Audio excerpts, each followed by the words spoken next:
안녕하세요. 경기도 안산에서 열심히 살아가는 가장입니다. 대한민국은 성형 강국이라는 말이 있죠. 제 이야기도 성형과 깊은 관련이 있습니다. 누군가의 겉모습이 달라진 순간 제 삶이 통째로 뒤바뀌었거든요.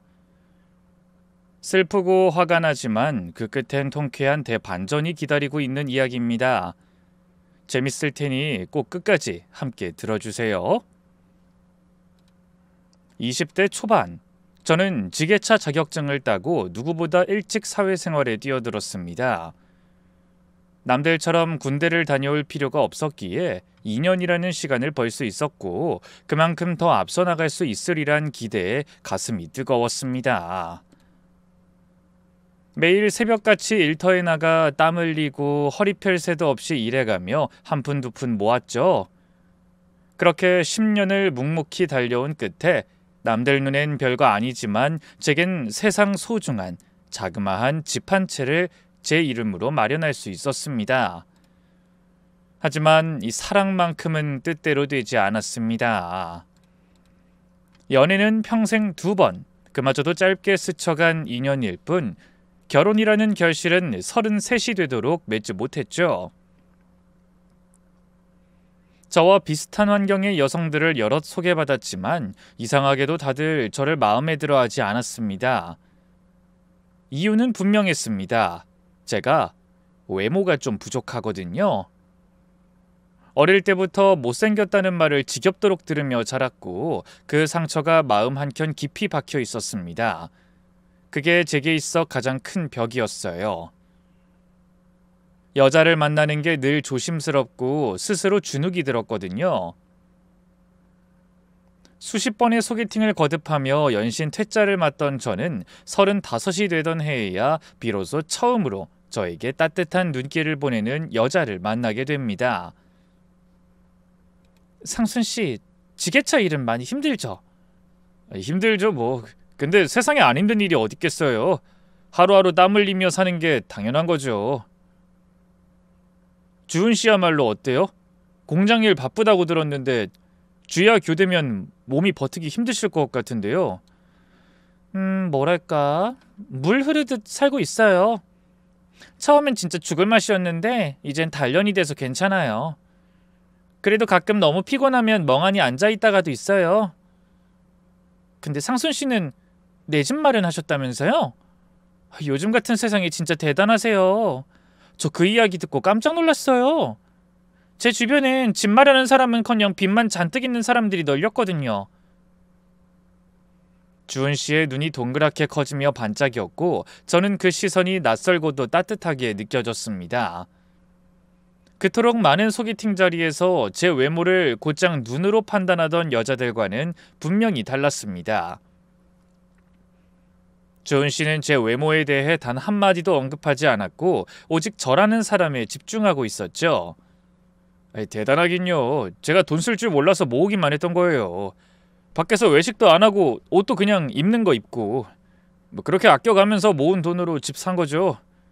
결혼하게 되면 더 아껴서 아내한테 다 맡기고 살 거예요. 남자보다 여자가 더 돈 관리 잘한다잖아요. 우와, 진짜 멋지시다. 이런 성실한 남자가 지금까지 왜 솔로였는지 진짜 이해가 안 돼요. 주변에 여자들 눈이 너무 없었던 거 아닌가요? 그야 제 얼굴 때문이겠죠. 주은 씨는 솔직히 말해서 제 얼굴 보고 실망 안 하셨어요? 왜요? 전혀요. 전 오히려 귀엽다고 생각했는데요. 그 말을 듣는 순간 심장이 쿵 하고 내려앉는 기분이었습니다. 살아오면서 처음으로 여자에게 귀엽다는 말을 들은 거였거든요. 제가 귀엽다고요? 주은 씨야말로 인상도 참 좋고 말하는 것도 참 매력 있어요. 제가 다 빠져들 것 같아요. 아니에요. 저도 사실 턱이 이래서 어릴 때 많이 놀림받았어요. 이 주걱턱 때문에 상처도 많았고 소개팅 나가면 퇴짜도 진짜 많이 맞았어요. 그래서 저도 콤플렉스예요. 말은 잘 안 하지만 되게 신경 쓰이거든요. 턱이 왜요? 전혀 그런 생각 안 들어요. 그냥 예쁘기만 하던데. 진짜예요.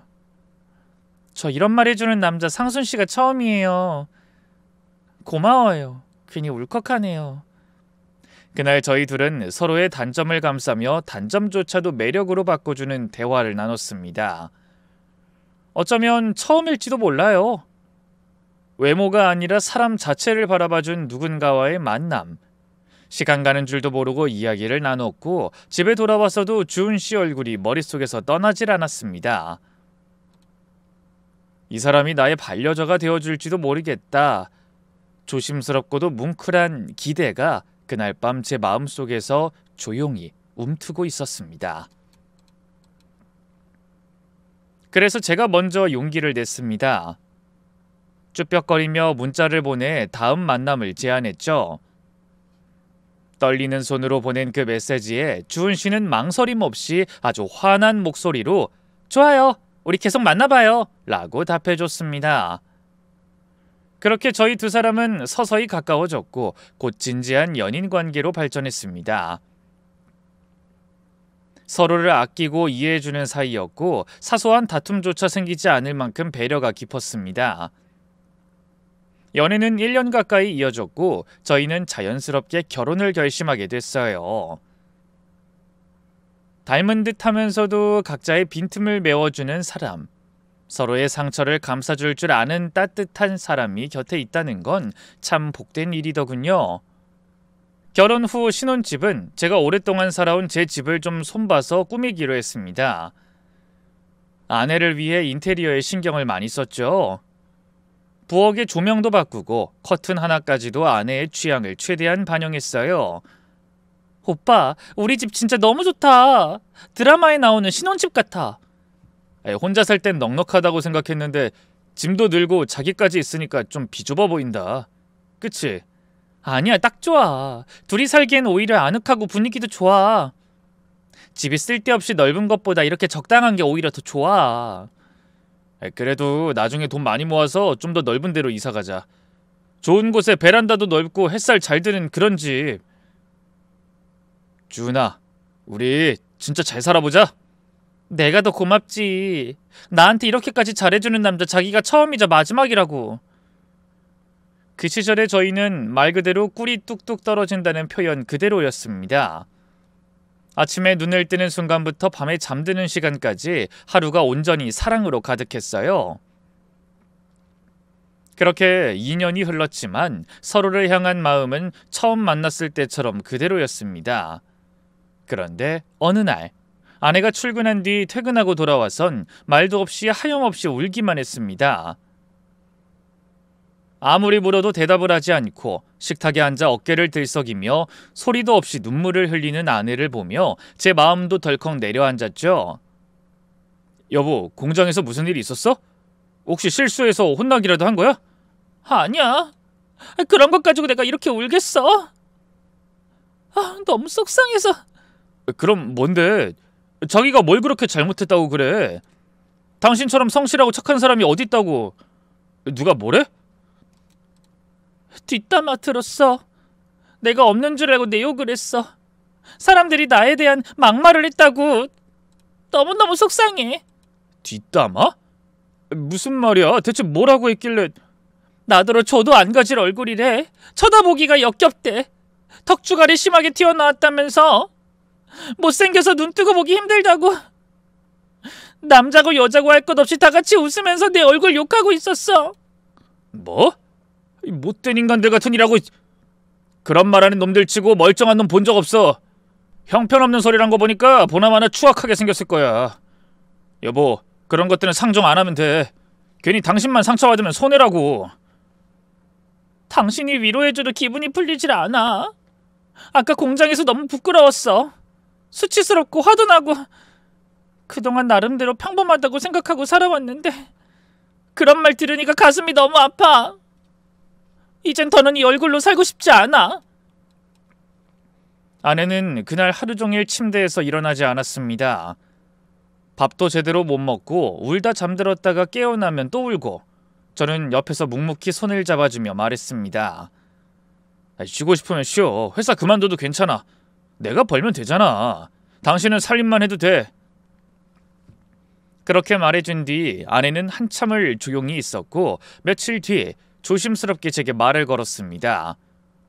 오빠, 여보야, 나 할 말 있어. 어?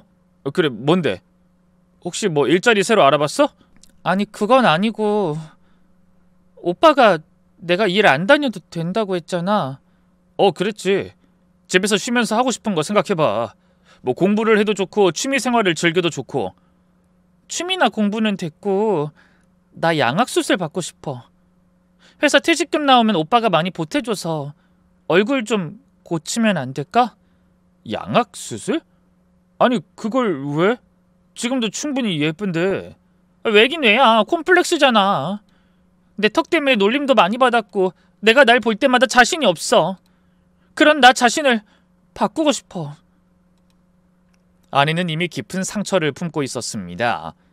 저는 애써 말렸지만 아내는 결정을 굳힌 상태였습니다. 지금 모습도 난 좋은데. 난 자기 턱이 매력 포인트로 보여. 고치지 마. 라고 설득해도 그 말은 아내 귀에 들리지 않았습니다. 결국 아내가 원하는 걸 들어주게 됐죠. 양악수술은 상상 이상으로 힘든 대수술이었습니다. 마취가 풀린 뒤 아내는 고통을 참으며 겨우겨우 빨대로 물을 마셨고 며칠 동안은 죽도 삼키기 어려워 거의 식사를 하지 못했습니다. 얼굴은 온통 붕대로 감겨 있었고 멍과 붓기가 퍼져서 처음엔 알아보기도 힘들 정도였어요. 시간이 지나 붕대를 풀던 날 아내는 거울을 보더니 그대로 무너져 내리듯 주저앉아 엉엉 울었습니다. 여보, 이게 정말 나야? 이 턱, 이게 진짜 내 턱이야? 고생 많았어. 힘든 수술 잘 견뎌줘서 고맙고. 이제 당신 소원 이룬 거네. 진심으로 예쁘다 당신. 고마워 여보. 당신 덕분에 새로 태어난 기분이야. 아내는 제품에 안겨 새 얼굴을 손끝으로 만지며 한참을 울었고 그 눈물 속엔 오랜 열등감과 상처가 씻겨 내려가고 있었습니다. 그런데 수술 후 한 달쯤 지났을까요? 아내는 어느 날 저녁 거울을 바라보다 말없이 제게 말을 꺼냈습니다. 눈과 코도 고치고 싶다는 거였죠. 저는 처음에 말렸습니다. 이미 충분히 예쁜데 또다시 얼굴을 깎고 붙이는 게 과연 괜찮을까 싶어서였죠. 하지만 아내는 한번 바꾼 김에 확실하게 바꾸고 싶다 여보. 투자 좀 해주라 하며 아이처럼 졸라댔고 저는 결국 또다시 아내의 바람을 들어주게 됐습니다. 두 번째 수술을 마친 뒤 퇴원한 아내의 얼굴을 처음 마주했을 때 저는 당황할 수밖에 없었습니다. 그 얼굴은 확실히 아름다워졌지만 낯설기 짝이 없었거든요. 여보, 정말 당신 맞아? 너무 달라졌어. 왜? 예뻐? 예쁘지. 예쁘긴 엄청 예뻐졌네. 근데 꼭 다른 사람 같아. 에이, 무슨 소리야. 오빠 마누라 맞아. 이제 진짜 자신감 넘쳐. 길 가다 창문에 비친 내 얼굴 보면 막 웃음이 나와. 여보야, 고마워. 내가 나중에 진짜 열심히 일해서 수술비 갚을게. 아니야, 내 돈이 당신 돈이고 당신 돈이 내 돈이지. 그리고 당신 다시 일하려고? 응. 이 얼굴로 그냥 집에만 있기엔 너무 아깝잖아. 많은 사람들한테 보여주고 싶어. 자신감이 넘치니까 화장 예쁘게 하고 밖에 나가서 일하고 싶어. 그 말에 저는 복잡한 감정이 들었지만 결국 고개를 끄덕일 수밖에 없었습니다. 아내는 진심이었고 이제 막 태어난 것처럼 삶을 시작하고 싶어하는 얼굴이었어요. 그래, 뭐 당신이 그렇다면 일해. 하고 싶은 거 해. 이후 아내는 일자리를 알아보기 시작했습니다. 단순한 사무직보다는 사람을 직접 상대하는 일이 하고 싶다며 영업직 쪽에 눈을 돌리더니 결국 중고차 딜러로 취업하게 되었습니다. 새로운 얼굴로 새로운 직업을 갖고 완전히 새로운 삶을 시작한 거죠. 새로운 일을 시작한 아내는 예전 공장에서 일하던 때와는 전혀 다른 사람이 된 것 같았습니다. 일이 훨씬 편했는지 아니면 자신감을 얻어서인지 얼굴빛이 날이 갈수록 밝아졌고 아침마다 눈을 반짝이며 콧노래까지 흥얼거리며 출근 준비를 하곤 했습니다. 오늘은 중고차 보러 온다는 예약 손님이 5명이나 있어. 만약 오늘 차 5대 다 팔면 진짜 초대박이지. 아, 제발 꼭 좀 팔았으면 좋겠다. 당신 일하는 거 힘들진 않아? 예전보다 훨씬 잘 맞는가 봐? 하나도 안 힘들고 완전 적성에 딱 맞아. 오히려 재밌어. 게다가 내 얼굴 보면 남자 손님들이 눈이 휘둥그레져서 바로 계약서 쓰는 경우도 있다니까. 물론 다 그런 건 아니지만. 그렇게 웃는 아내를 보고 있자니 저도 기분이 괜히 좋아졌습니다. 새 출발한 사람이 행복해 보이면 함께 사는 사람도 절로 미소가 지어지는 법이니까요. 그래, 뭐 당신이 잘하고 있다니까 나도 좋다. 근데 아침은 어떻게 할 거야? 당신 차례잖아. 사실 이건 따지듯 한 말이 아니었습니다. 평소에 저희 부부는 격일로 아침 식사를 준비하기로 약속했었고 이날은 아내의 차례였죠. 집에서 지낼 때는 종종 아내가 정성껏 차려준 따끈한 밥상이 그리웠습니다. 하지만 출근 후부터는 아예 손도 대지 않으니 조심스럽게 물어본 겁니다. 그런데 아내는 예상 밖으로 목소리를 높이며 퉁명스럽게 말했습니다. 밥? 그거 안 먹으면 죽기라도 해? 난 다이어트 중이니까 아침은 안 먹을 거야. 그래도 밥은 먹고 가야 힘도 나고 그렇지. 내가 얼른 챙겨줄게. 됐어. 난 안 먹을 테니까 당신이나 혼자 먹어. 그 말투에 깜짝 놀랐습니다. 무심함이라기보다는 짜증을 꾹꾹 눌러 담은 듯한 말투였거든요. 생각해보면 그때부터였던 것 같아요. 아내가 양악수술과 성형을 통해 외모가 달라지고 새로운 일터에서 사람들에게 인정받기 시작하면서부터 제게 짜증을 내기 시작했습니다. 사소한 말에도 날이 서 있었고 전처럼 다정한 말투는 자취를 감춰버렸답니다. 그럼에도 저는 아내의 그 투정과 짜증을 모두 이해해줬어요. 그러던 어느 컨디션이 매우 좋은 날이었습니다. 아침부터 기운이 넘쳤고 일이 술술 풀리는 느낌이었죠. 마음 한켠에서 이런 날엔 아내를 꼭 안아줘야겠다는 생각이 들었습니다. 그래서 일부러 평소보다 일찍 퇴근해 집으로 달려왔죠. 아내에게 작은 깜짝 선물 같은 저녁을 주고 싶었거든요. 그런데 예상과 달리 퇴근 시간은 훌쩍 지났는데도 아내는 오지 않았습니다. 전화를 걸었더니 사무실에 손님이 와 있다며 저녁 먼저 먹으라고 하더군요. 그 말에 혼자 대충 라면을 끓여 허겁지겁 끼니를 때웠고 아내가 들어올 때까지 TV도 켜지 않은 채 거실 소파에서 기다렸습니다. 그렇게 몇 시간을 보내고 밤 10시가 넘은 시각, 현관문이 열리며 아내가 들어섰습니다. 조명 아래 비친 아내는 정말 눈이 부실 정도로 아름다웠습니다. 말끔하게 손질된 머리, 윤기 흐르는 피부, 또렷하게 자리 잡은 이목구비. 성형 이후 마치 다른 사람이 된 것 같았지만 여전히 제 아내였습니다. 여보, 당신 진짜 예쁘다. 오늘따라 더 예뻐 보이네. 그걸 이제 알았니? 내가 요즘 얼마나 예뻐졌는데. 근데 저녁은 안 먹었어? 늦었잖아. 응, 사무실에서 뭐 이것저것 시켜서 먹었어. 피곤하니까 나 씻는다. 씻고 나오라며 웃으며 보내놓고 저는 침대맡에 앉아 기다렸습니다. 그날만큼은 꼭 오랜만에 서로 따뜻하게 안아보고 싶었어요. 그런데 아내가 수건으로 머리를 감싼 채 나오는 순간 저는 참지 못하고 아내의 등 뒤로 가서 조심스레 끌어안았습니다. 오랜만에 느끼는 체온에 마음이 따뜻해졌죠. 그런데 돌아온 반응은 전혀 예상치 못한 것이었습니다. 깜짝이야! 뭐야, 이거 놔! 여보, 왜 그래? 우리 원래 이렇게 백허그 자주 했잖아. 기억 안 나? 아우, 진짜. 가까이서 보니까 당신 얼굴 너무 못생겼어. 놀라서 자빠질 뻔했네. 무슨 말을 그렇게 해. 언제 나 귀엽다면서. 그땐 내가 눈이 발에 달렸나봐. 그땐 몰랐는데 지금 보니까 진짜 답이 안 나오는 얼굴이야. 나 건들 생각하지 마. 오늘도 그냥 자기나 해. 여보, 우리 서로 안아본 지도 벌써 한 달 넘었잖아. 오늘만은 그냥 넘어가긴 싫어. 꺼져. 나 건들기만 해봐. 발로 차버릴 거야, 이 못난이야. 그 순간 말보다 더 아프게 다가온 건 아내의 눈빛이었습니다. 차가운 눈길 속에는 예전의 따스함이 조금도 남아있지 않았습니다. 아내는 얼굴만 바뀐 게 아니었습니다. 마음도, 말투도, 저를 대하는 태도마저도 완전히 바뀌어 있었습니다. 저를 바라보던 그 눈길이 이제는 애정보다는 멸시와 무시로 가득 차 있었습니다. 그래도 저는 믿었죠. 좀 날이 서 있을 뿐 언젠가는 아내가 예전처럼 따뜻한 말투로 절 불러주리라 하고 말이죠. 하루하루 예민하게 굴어도 여전히 절 사랑하는 마음이 있을 거라고 저는 스스로를 그렇게 다독이며 아내를 향한 애정을 놓지 않았습니다.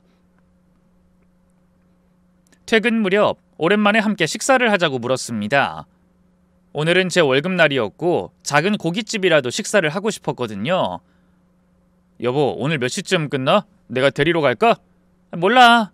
내가 요즘 퇴근 시간이 일정했니? 그런 것도 눈치 없이 왜 물어? 아니, 당신이랑 좀 오붓하게 외식하고 싶어서. 나 오늘 월급날이잖아. 외식? 지게차 벌어서 얼마나 번다고 외식이래? 코딱지만큼 벌어가지고 그 돈으로 뭘 먹는다고? 순간 가슴이 쿵 내려앉았습니다.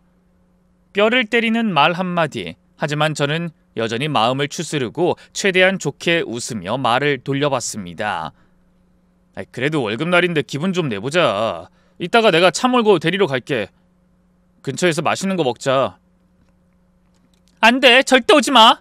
그 똥차 끌고 나 데리러 오면 내 동료들이 뭐라 생각하겠냐고. 그리고 당신 얼굴까지 공개되면 아우, 상상만 해도 쪽팔려서 소름 돋아. 절대 나 일하는데 찾아오지 마. 아니, 무슨 말을 그렇게 해. 당신 요즘 너무 심하잖아. 아니, 네 얼굴이 더 심하다고. 못 알아들어? 그냥 오지 마. 다신 그런 말 꺼내지도 마. 아내의 말은 비수처럼 날아와 가슴 깊숙한 곳에 박혔습니다. 처음엔 상처였지만 반복되는 인신공격과 막말에 저도 상처를 받았어요. 그렇게 가시돋친 말에 찔릴 때마다 저는 마음속 어딘가에서 무언가 하나씩 꺼내 태워 없애듯 지워갔습니다. 아내는 계속해서 저를 거부했고 저는 더 이상 아내를 안아보려는 시도조차 하지 않게 됐죠. 그러던 어느 날 밤이었습니다. 제가 잠을 자다가 코를 골았는지 아내가 갑자기 저를 발로 차서 침대 아래로 떨어졌습니다. 여보, 지금 나 발로 찬 거야? 뭐 진짜 차기라도 한 거야? 그래, 제발 잠 좀 자자. 도대체 코를 무슨 청소기처럼 그렇게 골아? 못생긴 얼굴로도 모자라서 자는 소리까지 그렇게 꼴사납게 내고 자빠졌냐? 진짜 역겨워. 마음에 드는 구석이 하나도 없어. 당신 작은 방 가서 자. 같은 방에 있는 것도 스트레스니까. 뭐라고? 해도 해도 너무하잖아. 뭐 성형하고 좀 예뻐졌다고 사람이 이렇게까지 변할 수 있어? 내가 당신 성형 비용 다 된 거 벌써 잊은 거야? 아이고, 그 돈 진짜 꼴랑 그거 몇 푼 가지고 아직도 생색이냐? 치사하기 짝이 없네. 그딴 돈 아니었어도 나 얼마든지 혼자서 할 수 있었어. 그리고 지게차 벌어서 얼마나 번다고 그렇게 큰 소리야? 내가 지금 버는 돈이 당신보다 몇 배는 더 많은 거 알지? 내가 그 돈 더러워서 갚을게. 한 푼도 안 남기고 줄 테니까 제발 작은 방에서 조용히 좀 살아. 꼴도 보기 싫으니까. 뭐? 지금 말 다 했어? 그래, 다 했다. 왜? 억울하면 벌어서 나보다 더 잘 나가 보든가. 성질머리도 면상만큼 더럽네. 순간 피가 머리끝까지 솟구쳤지만 간신히 이를 악물고 참고 나왔습니다. 억울하고 분한 마음은 하루 이틀 쌓인 게 아니었지만 그렇게 말로 내뱉고 돌아선 아내의 얼굴을 보면서 이젠 말이 통할 상대가 아니라는 걸 인정하게 됐습니다.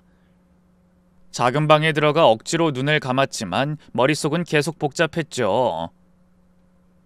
신혼 때 웃던 얼굴, 같이 손잡고 걷던 그 사람이 지금 이 사람이라는 게 도무지 믿기지 않았습니다. 그렇게 각방을 쓰며 2달쯤 지나자 아내가 느닷없이 저를 거실로 불렀습니다. 할 말이 있다면서요? 혹시나 마음이 돌아선 건 아닐까 싶어서 기대를 좀 했던 건 사실입니다. 그래서 먼저 말을 꺼냈습니다. 왜? 갑자기 할 말이 뭐야? 사과하려고? 뭐 이제 좀 미안해졌어? 사과? 내가 당신한테? 뭘 잘못했다고? 내가 당신한테 사과할 이유가 뭐가 있는데? 그럼 할 말이 뭔데? 우리 이혼하자. 나 더는 못하겠어. 불편하고 불쾌해서 숨 막혀. 같이 사는 게 고역이야. 나 진심으로 힘들어. 당신도 알잖아. 우리 이미 끝났다는 거. 이혼? 주은아, 진짜 그렇게까지 해야 해? 너 진짜 성형 좀 했다고 이 정도로 사람이 변할 수가 있어? 진짜 내가 아는 너는 어디 있는 거니? 어이없네. 나 솔직히 처음부터 좀 후회했어. 당신이랑 결혼한 거 말이야. 그땐 내가 세상 물정도 모르고 순진해서 그냥 넘어간 거지. 근데 지금은 아니야. 세상은 넓고 사람 많고 나 좋다는 사람이 많다는 걸. 지게차 몰고 땀에 쩔어 사는 너 같은 놈이랑 평생 살 순 없어. 나 자신한테 너무 미안해지더라. 그 말을 듣는데 이상하게 전혀 슬프지 않았습니다. 말로는 입에 침이 마르게 돈, 능력 얘기를 하면서도 정작 자신이 어떤 사람인지 돌아보지 않는 그 태도에 질려버렸습니다. 껍데기는 변했을지 몰라도 속은 점점 더 밉상이 돼 있었습니다. 그래, 그렇게까지 생각한다면 나도 미련 없어. 이혼하자. 나도 이제 너한테 정 떨어졌다. 이젠 진짜 같이 살기 힘들어. 치, 내가 할 소리를 하네? 뭐 어쨌든 쉽게 얘기돼서 다행이네. 합의 이혼이면 되겠다? 좋아. 근데 위자료는 못 줘. 네 성형 미용 그거 위자료로 친다. 그걸로 끝내. 아우 예상한 그대로네. 진짜 치사하다. 근데 됐어. 난 애초에 당신한테 돈 받을 생각도 없었어. 그냥 말 그대로 깔끔하게 끝내자.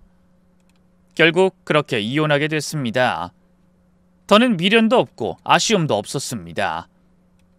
사랑했던 사람이 변해서 낯선 사람이 돼버렸고 그 사람에게 더 이상 나라는 존재가 아무 의미도 없다는 걸 알게 되었으니까요. 이제는 저도 저 자신을 아껴야 할 때라는 걸 그제야 알았답니다. 아내는 이혼하자마자 중고차 고객 중 한 명과 살림을 차렸다고 들었습니다. 그 남자는 법인 차량을 여럿 굴리는 회사 대표였고 아내가 중고차를 팔던 시절에 그 남자에게 10대 넘게 차량을 판매했다고 하더군요. 알고 보니 저와 이혼하기 전부터 이미 두 사람은 연애 중이었고 그게 단순한 거래 이상의 관계였다는 걸 알게 됐습니다. 그 사실을 듣고 나니 참 허탈하더군요. 이혼을 그렇게 서두르지 말고 뭔가 이상하다고 느꼈을 때 외도를 의심하고 증거를 수집했어야 했다는 후회가 남았습니다. 한편으로는 그런 사람과 붙들고 싸울 필요가 있었을까 싶기도 했죠. 뭐 이미 끝난 일이었고 돌아간다고 해도 회복될 수 없는 관계였습니다. 그래서 저는 마음을 다잡고 더는 미련 두지 않기로 했죠. 빨리 잊고 제 삶을 다시 살아가는 게 정신 건강에도 좋겠다고 생각했죠.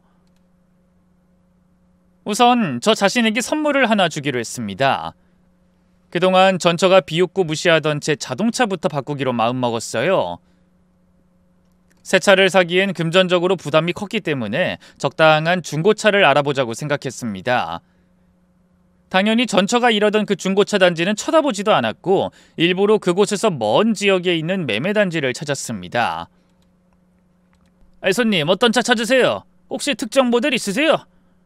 아니요, 딱히 모델은 없고요. 주행거리 짧고 관리 잘 된 차면 좋겠어요.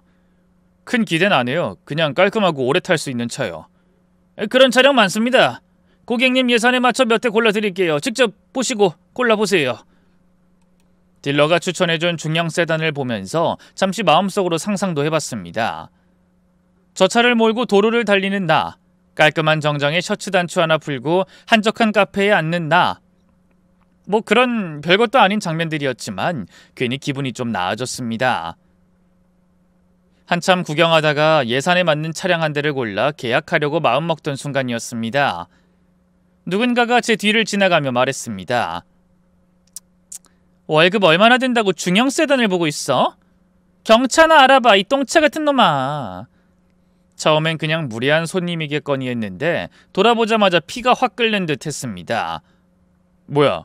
너 왜 여기 있어? 전처였습니다. 말도 안 되는 상황에 말 그대로 소름이 돋았습니다. 스카우트 제안 받고 이직했거든? 여기가 내 새 직장이야.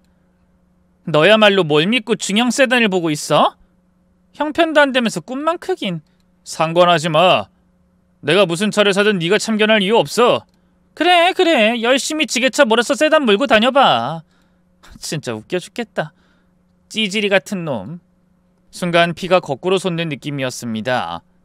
저도 참지 않고 바로 말을 받아쳤습니다. 내가 찌질하면 넌 더럽거든? 너 나랑 이혼하기도 전에 그 남자랑 붙어 있었던 거 다 들었다. 고객이었지? 차 10대 넘게 사간 그 사람. 어쩐지 퇴근도 늦고 회식도 잦더라. 그게 다 그놈이랑 바람 피웠던 거지? 아주 멍청한 줄만 알았는데 그새 소문은 들었네? 어쨌든 지나간 일이니까 뭐. 그래서? 뭐 지금 와서 소송이라도 걸겠다는 소리야? 아니, 이미 물 건너간 건 나도 알아. 너랑 이혼해서 참 다행이라는 생각이 들어. 주은아, 나랑 이혼해줘서 고맙다. 뭐래, 웃기고 있네. 너랑 한 침대에 누웠었다는 거 떠올려도 토 나올 지경이야. 진짜 역겨워. 너랑은 결혼 자체를 하지 말았어야 해. 이 여자가 정말. 뭐, 나 때리려고? 쳐봐. 지게차 몰아서 찌질하게 사는 주제. 어디 한번 네 인생 바닥으로 치닫는 걸 좀 보자. 그 말을 듣고 손이 떨릴 만큼 화가 치밀었지만 전 끝까지 참았습니다. 내가 참는다. 너 같은 인간 상대할 이유 없거든. 똥이 더러워서 피하는 거지 무서워서 피하는 게 아니니까 그렇게 알아둬. 전처는 뒤에서 또 뭐라 떠들었지만 저는 더는 듣지 않았습니다. 귀를 닫고 딜러에게 따라가 사무실로 들어갔습니다. 그리고 그날 세단은 아니지만 무난하고 괜찮은 중고차 한 대를 계약하고 조용히 집으로 돌아왔습니다. 새로 차를 뽑고 나서 신기하게도 좋은 일들이 이어졌습니다. 직장에서 월급이 좀 올랐고 그쯤에 새로운 여자친구도 생겼습니다. 저처럼 이혼을 한 돌싱이었고 조용한 성격의 평범한 직장에서 성실하게 일하는 사람이었어요. 말투도 차분했고 상대방의 말을 잘 들어주는 사람이었죠. 무엇보다도 마음이 따뜻했습니다. 저희는 특별한 트러블 없이 연애를 이어갔고 8개월쯤 지났을 때 자연스럽게 재혼을 하게 됐습니다. 사실 과속을 해서 서두르게 되었답니다. 저희는 작지만 깔끔한 신축 아파트로 이사했고 대출이 절반 이상 끼어 있었지만 아이가 태어날 예정이라 그런 부담도 기꺼이 감수하기로 했습니다. 집을 이사하면서 먼저 타고 다니던 중고차를 다시 되팔았어요. 한 푼이라도 아끼려고 괜찮은 값을 받고 통장에 돈을 채웠답니다. 그리고 아이가 태어나기 전까지 조금이라도 더 벌어둬야겠다는 생각이 들었어요. 그래서 지게차 일을 마친 뒤 밤에는 대리운전을 몇 시간씩 하기로 마음먹었습니다. 여보, 나 대리운전 시작했어. 기사보험도 가입해놨고 다 준비는 끝났어. 아니, 내가 하지 말라고 했잖아. 너무 무리하는 것 같아서 그래. 아니야, 이 일 생각보다 할만하더라고. 시간 조절도 되고 뭐든 아기 태어나기 전까진 벌어두면 좋잖아. 그 뒤엔 좀 덜 뛰면 되니까. 아우, 진짜 못 말리는 남편이네. 알겠어. 대신 제발 조심히 다녀. 한번 다치면 그땐 진짜 후회해. 그렇게 아침부터 저녁까진 지게차 일을 하고 밤에는 대리운전을 뛰며 10달을 보냈습니다. 그러던 어느 날 저희 아들이 태어났습니다. 다행히 건강하게 태어났고 외모는 저보단 아내를 닮아서 예쁘장하게 생겼습니다. 아내는 출산 휴가를 받아 육아에 전념했고 저는 여전히 두 가지 일을 병행하며 집에 돈을 보탰습니다. 그러던 어느 새벽 대리운전으로 거리가 좀 먼 곳까지 가게 됐습니다. 처음 가보는 동네였고 어두운 길이라 조심조심 운전을 하고 있었죠. 그런데 골목에서 우회전을 하던 중 앞차가 갑자기 급정거를 하는 바람에 살짝 들이받고 말았습니다. 아차 싶어서 재빨리 손님에게 괜찮은지 묻고 차에서 내려 앞차로 달려갔습니다. 이보세요, 왜 갑자기 급정거하셨어요? 너무 위험하잖아요. 아이고, 내 목 좀 봐. 허리도 아프고. 미치겠네. 차에서 내린 사람의 얼굴을 본 순간 온몸에 소름이 돋았습니다. 하늘이 장난을 치는 건가 싶을 정도였죠. 뭐야, 설마 너... 어머, 뒤에서 박은 놈이 너였어? 진짜 세상 좁다. 참 재밌네. 얼굴은 전보다 더 팽팽했고 피부는 유난히 번들거렸습니다. 뭔가 또 시술을 받은 모양이었죠. 급정거를 하면 어떡해? 그래서 박은 거잖아. 그러자 전처는 피식거리며 말하더군요. 킥보드가 튀어나왔는데 어쩌라고? 그리고 안전거리 확보 안 한 네 잘못이지 어디서 나한테 덤탱이를 씌우려고 해? 뭐 경찰 부를까? 됐어. 보험 부를 테니까. 저는 침착하게 보험사에 전화를 걸었습니다. 대리기사 보험에 가입했기 때문에 걱정은 하지 않았죠. 그런데 보험사 측에서 뜻밖의 말을 하더군요. 고객님, 가입하신 보험은 지난달에 만기됐습니다. 재계약이 안 된 상태입니다. 네? 정말이에요? 순간 머리가 멍해졌습니다. 아들 태어난 후 정신없이 바쁜 나머지 재계약을 깜빡했다는 겁니다. 혹시나 해서 손님에게 사정을 이야기했지만 본인은 책임질 일이 아니라며 완전히 손을 뗐습니다. 그래서 전처에게 보험 만기된 걸 말했어요. 그 보험 만기됐는데 그걸 놓쳐버렸네. 내 정신이 참. 와, 진짜 웃기다. 그럼 이제 네 돈으로 다 물어줘야겠네? 내가 이 차 얼마나 아끼는 줄 알아? 외제차 수리비가 얼만지 감도 안 오지? 그리고 나 다쳤잖아. 목도 허리도 아프고 지금 머리까지 띵하다. 그리고 조수석에도 사람 탔어. 넌 진짜 끝났어. 조수석에도 사람이 있어?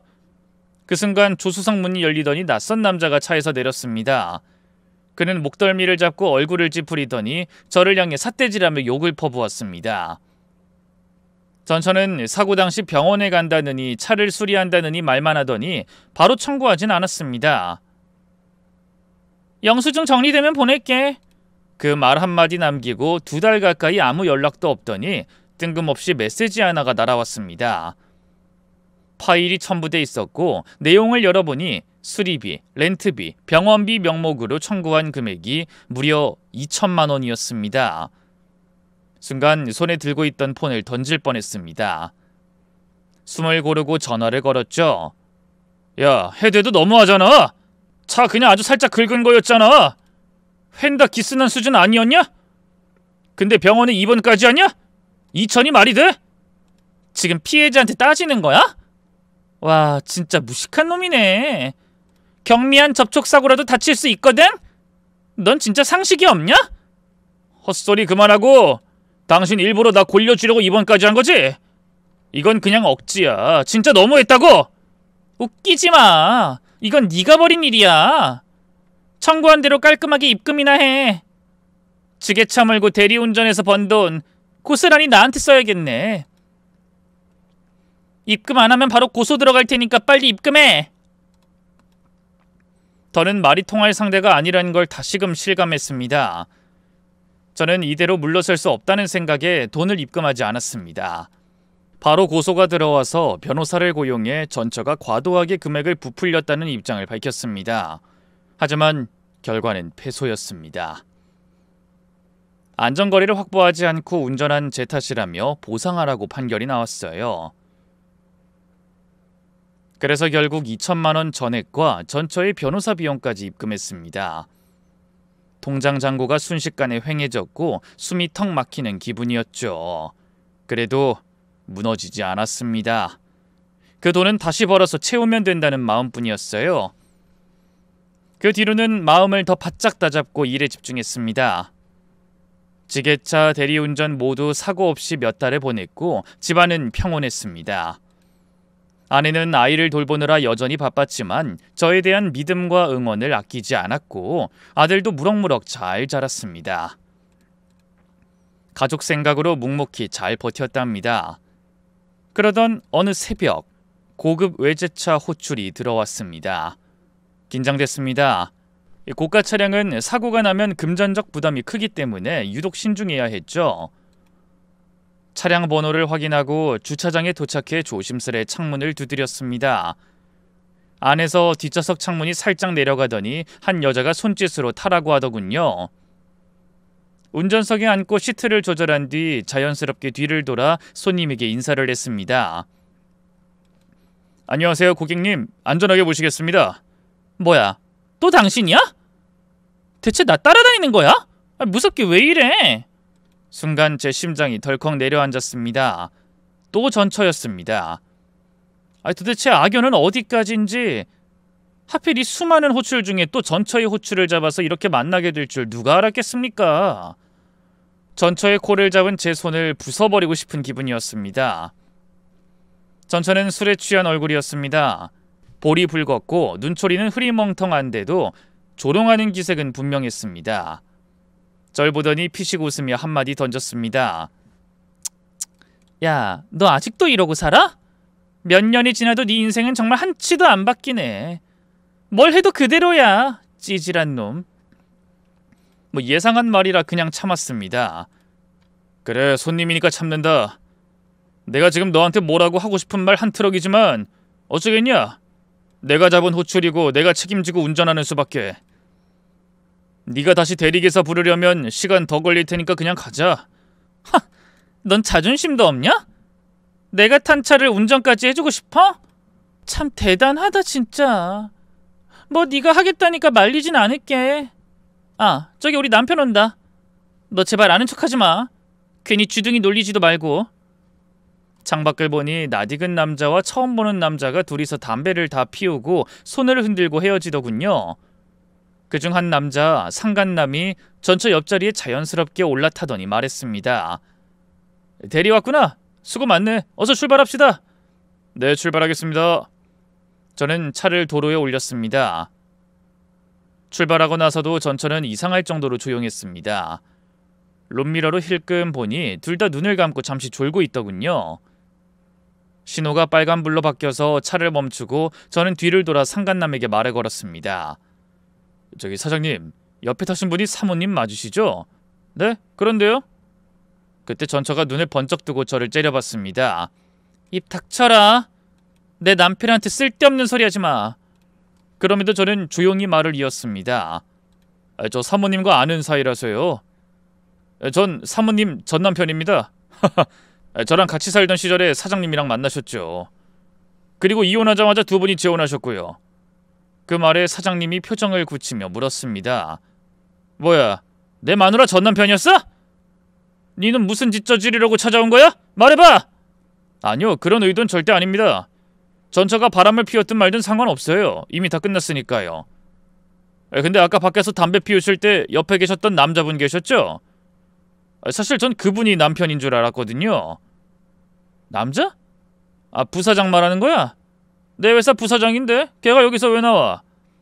며칠 전에 제가 사모님 차를 박았거든요. 그때 그 조수석에 탄 사람이 아까 본 부사장님이었어요. 둘이 부부처럼 굉장히 다정했어요. 말도 애틋하게 하고요. 그 말이 떨어지자 전처가 발끈하며 말했습니다. 이 자식이 사람을 이상하게 몰아가네. 여보, 그거 아니야. 그날은 당신 회사 갔다가 부사장님이 잠깐 태워달라고 해서 그냥 잠깐 타고 가다 사고가 난 거야. 남편이 물었습니다. 당신 사고 났을 때 혼자였다고 했잖아. 그건 그냥 부사장 얘기 괜히 꺼낼 필요 없을 것 같아서. 그리고 사고 나니까 정신도 없고 누구 태웠는지 생각도 안 났고. 저는 천천히 핸드폰을 꺼냈습니다. 민사소송 때 저장했는데 아직 지우지 않은 블랙박스 영상을 가리키며 말했습니다. 사장님, 그날 대리한 차량 블랙박스 상태가 아주 좋아서요. 말소리가 정확하게 녹음돼 있습니다. 같이 한번 들어보시죠. 전처가 다급히 손을 뻗어 핸드폰을 가로채려 했지만 사장님이 먼저 낚아채서 재생을 눌렀습니다. 저에게 욕하고 차에 오르는 전처와 부사장의 대화가 마지막에 명확하게 들렸습니다. 자기 괜찮아? 사고 나서 힘 못 쓰는 거 아니야? 아이, 겨우 이 정도로 그래. 하체 멀쩡하니까 빨리 호텔이나 가자. 영상이 끝나자 저는 신호가 바뀌어 엑셀을 밟았습니다. 그리고 상간남의 눈빛이 돌변하더니 손이 번쩍 올라가 전처의 따귀를 사정없이 날렸습니다. 이 옆엔 내가 감히 부사장이랑 바람을 피워? 니들 언제부터야? 어? 나 바보 만들어 놓고 이게 뭐야? 여보 진정해. 저거 조작이야. 진짜야. 저놈이 일부러 만든 영상이라고. 그러자 상간남이 비웃으며 소리쳤습니다. 내가 영상 제작 회사 오너야, 이 옆엔 내야. 이게 조작인지 아닌지 내가 몰라? 진짜 너 오늘 이 차 안에서 끝장 보는 줄 알아? 뒤에서 딱딱 소리가 연달아 났습니다.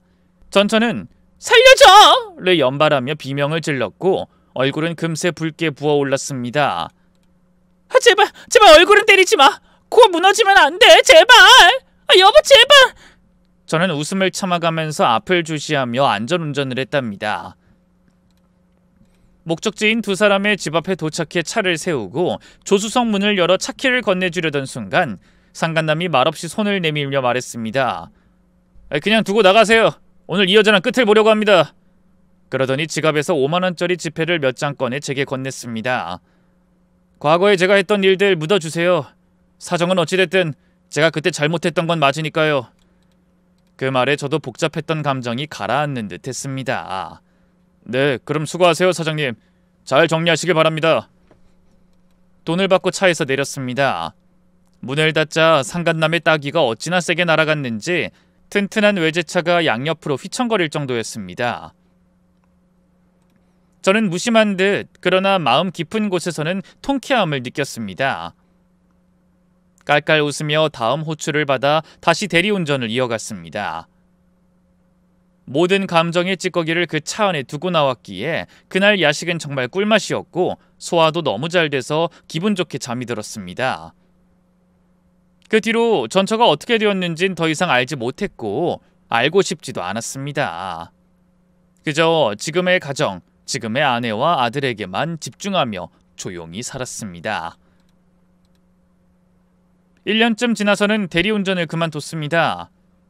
아내가 복직하면서 저녁 시간엔 아이를 돌봐야 했고 무엇보다도 아내가 밤일을 계속하지 말라고 강하게 당부했기 때문이죠. 그래서 대리운전은 깨끗하게 정리하고 지게차 일만 성실히 하며 지냈습니다. 어느 멋진 주말, 아들을 장모님께 맡기고 오랜만에 아내와 둘이 데이트를 나갔습니다. 아이가 없으니 정말 오랜만에 부부로서만 온전히 시간을 보내는 날이었죠. 집에서 긴 시간 동안 밀린 애정을 나누고 나니 배가 고파 외식을 하러 식당으로 향했습니다. 아내도 기분이 좋아 보였고 저도 살짝 들뜬 상태였습니다. 여보, 우리 오랜만에 하얗게 불태웠다. 아니, 나 진짜 살아있는 게 느껴진다니까. 이 남자가 지금 여기 사람 많은 거 안 보여? 조용히 좀 해. 창피해 죽겠네. 알았어. 아니 근데 진짜 좋았잖아. 앞으로 자주 장모님께 우리 아들 맡기자. 우리 이러다 둘째 생기는 거 아니야? 생기면 좋지 뭐. 우리 지금 경제 상황에 둘째 무리지. 나도 이제 복직했는데 육아비며 대출이랑 생각하면. 그럼 내가 또 투잡 뛸게. 뭐라도 더 벌면 되잖아. 안 돼. 당신 밤마다 밖에 나가는 거 난 진짜 싫거든. 그냥 지금처럼 하나만 열심히 해. 둘째는 절대 안 돼. 아이 그래 알았어. 당신 말이면 다 들어야지. 자, 이제 주문하자. 저와 아내가 메뉴를 보며 이야기를 나누고 있는데 아주머니 한 분이 메뉴판을 들고 우리 테이블로 다가왔습니다. 근데 그 아주머니 절 내려다보더니 살짝 고개를 기울이며 말을 꺼냈습니다. 혹시 상순씨? 당신 맞지? 혹시나 했는데 맞네. 고개를 들었더니 눈앞에 서 있는 건 도무지 알아볼 수 없는 얼굴의 여자였습니다. 눈은 무슨 짐승처럼 엄청 컸고 일그러진 얼굴에 입술은 부자연스럽게 들떠 있었고 피부는 마치 퍼렇게 멍이 든 듯한 기운까지 돌았습니다. 너무 놀라 무의식적으로 의자를 뒤로 밀었습니다. 누구세요? 저 아세요? 그 여자가 씩 웃더니 비틀린 목소리로 말했습니다. 날 못 알아봐? 네 전처 주은이야. 너 때문에 내 인생 다 망가졌는데 날 몰라봐? 뭐? 주은이? 얼굴이 도대체 이게 무슨 일이야? 이혼당하고 새 시집 가보겠다고 얼굴 고쳤다가 이 모양 됐어. 병원 3군데나 바꿨는데도 결국 망쳤어. 전부 다 너 때문이야. 설마 또 성형한 거야? 아유, 보기 좀 그렇다. 너 여기서 일하는 거냐? 전처는 분노를 터뜨릴 표정으로 제게 성큼 다가왔습니다. 그래 이 자식아. 너만 아니었으면 내가 이 꼴은 안 됐다고. 내 인생 어떻게 책임질 거야? 야, 네가 망한 걸 왜 내 탓으로 돌려? 성형이야 네가 한 거잖아. 그리고 솔직히 보기 좀 흉하긴 하다. 그러니까 저쪽으로 좀 떨어져. 나쁜 자식. 그때 네가 내 새 남편한테 바람 피우는 걸 밝히지 않았으면 내가 이렇게 망하진 않았을 거 아니야. 새 시집 가겠다고 얼굴에 손을 여러 번 댔는데 결국 얼굴은 다 무너지고 식당 알바나 뛰고 있다고. 내가 이 꼴로 살아야 되는 이유가 다 너 때문이라고. 그 순간 식당 안쪽에서 뛰쳐나온 사장님이 주은이의 팔을 낚아치며 소리를 질렀습니다. 야! 내가 홀에 나오지 말랬지? 손님들 도망간다고 몇 번을 말했어? 또 나왔어? 사장님, 저 인간이요. 저 인간 때문에 조용히 하고 설거지하러 안 가? 또 내 말 어길 거야? 당장 안 들어가면 확 잘라버린다. 아니 사장님, 진짜 잠깐만요. 저 인간한테 복수해야 해요. 이게 손님한테 무슨 짓을 하려는 거야? 당장 주방으로 들어가! 사장님은 전철을 거칠게 주방 쪽으로 밀어넣었습니다. 전철은 저를 향해 이를 악물고 노려봤지만 그게 마지막이었습니다. 주방문이 닫히고 난 뒤 식당 안은 다시 조용해졌습니다. 아내는 아무 말 없이 절 바라봤고 저도 쓴웃음을 지으며 고개를 저었습니다. 저희 부부는 조용히 자리에서 일어났습니다. 여보, 그냥 나가자. 밥맛 다 떨어졌어. 그래, 당신 전처 진짜 밥맛 떨어지게 생겼다. 다시 보고 싶진 않아. 그날이 전철을 마지막으로 본 날이었습니다. 아마 지금도 어딘가에서 사람들 시선 피해가며 허드렛 일하며 살고 있을 겁니다. 저는 여전히 아들을 키우면서 아내와 잘 살아가고 있어요. 추남인 저를 세상 제일 미남이라고 말해주는 아내 덕분에 요즘은 괜히 잘생겨진 기분이랍니다. 이 사람의 겉모습이 바뀌면 내면 또한 어떻게 변하는지 보셨죠? 물론 제 전처 같은 사람은 드물 거라 믿고 싶습니다. 이 사람은 겉모습이 아니라 인성과 인격을 보고 인연을 맺어야 한다고 생각합니다. 그래야 그 인연이 오래가고 서로를 망가뜨리지 않을 테니 말이죠. 그럼 저의 사연은 여기서 막을 내리겠습니다. 마지막 반절까지 재밌게 들어주셨길 바랍니다. 감사합니다.